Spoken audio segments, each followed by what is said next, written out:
Saabaduumizi w'eggye lya Updf General Wilson Mbasumbadi mwennyamivu olw'abavubuka bassemugayaavu abakidde okukozesa ebiragalalagala kyagamba nti kyekiviiriddeko obwavu mwe beekuyengera.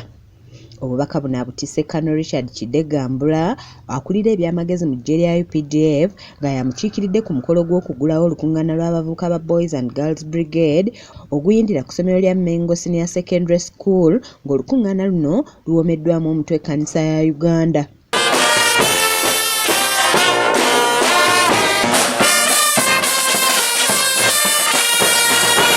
Luno lwetabiddwamu abavubuka okuva mu bitundu by'eggwanga eby'enjawulo nga lugendereddwamu okubangula abavubuka mu mpisa wamu n'okutya Katonda nga ssentebe w'olukiiko olw'okuntikko Reverend Canon Mugarura bw'annyonnyola.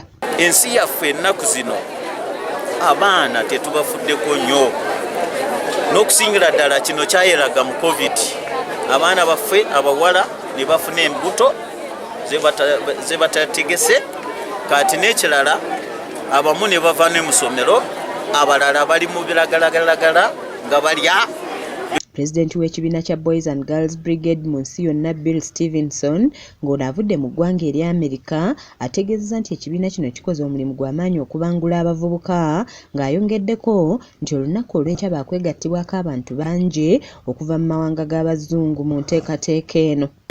And we are gathering to discuss the future and plans for the Boys Brigade and Girls Brigade as we move forward.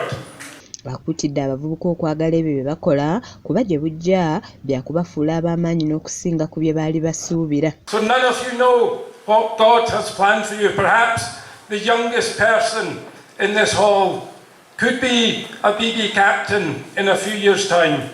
Ye omulabizi wa South Ankole Nathan Ahimbisibwe abakutidde okutwala bye batendekeddwa ng'ekikulu era n'abasaba okukola ennyo kuba obunafu n'obugayaavu y'ensibuko y'emize. Akyuse empisa zaabwe ate babeera abakozi si banafu si lazy people no bakola bulungi.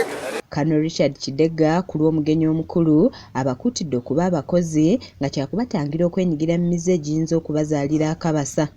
Laziness, people don't want to work, and bad groups where young men go and join. I mentioned only there, but when you have faith, you have that self-determination, you will not be poor.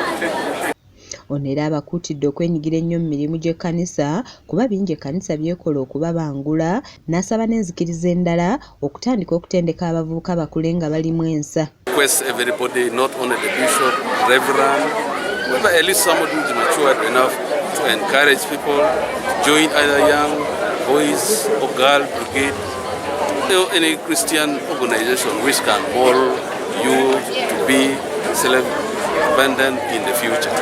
Oluvannyuma omugenyi omukulu alambuziddwa emidaala gy'ebintu ebikolebwa abaana ba Boys and Girls Brigade. Olunaku olw'enkya olukungaana luno lwakwetabwamu abavubuka wamu n'abakungu okuva mu mawanga agasoba 40 nga n'omukulembeze w'eggwanga lino Yoweri Tibuhaburra Kaguta Museveni waakulwetabamu nga lwakutandika n'okusaba okugenda okukulemberwamu Saabalabizi w'ekkanisa ya Uganda kitaffe mu Katonda Samuel Stephen Kazimba Mugalu.